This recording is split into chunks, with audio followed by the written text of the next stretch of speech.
જી જી સૌને નમસ્કાર। જય આદિવાસી, જય જોહાર।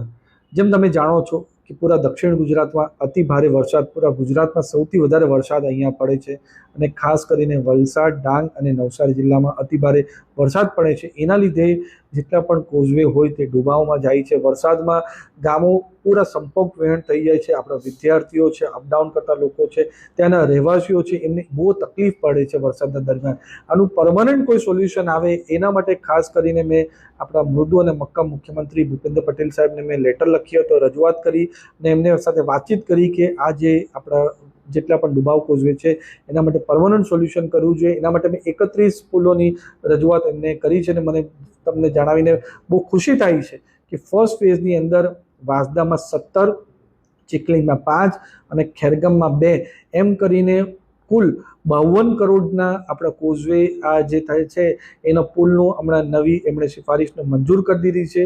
એટલે આ વરસાદ પછી તરત જ કામ ચાલુ કરશે અને આવતા વર્ષે આપણા લોકોને આ તકલીફ ના પડે એના માટે પૂરા પ્રયાસ થવાના છે।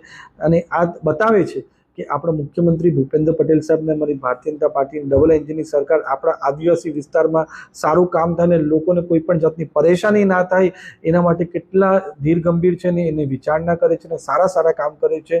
અને વાંસદા વિધાનસભામાં આમ કરીને 52 કરોડના જે કામ આપ્યા છે, આટલા 24 પુલ મંજૂર કર્યા છે, એના માટે આપણા મુખ્યમંત્રી ભૂપેન્દ્ર પટેલ સાહેબને અને પ્રધાનમંત્રી નરેન્દ્ર મોદી સાહેબને ખૂબ શુભકામના આપવા માંગુ છું અને ધન્યવાદ આપવા માંગુ છું।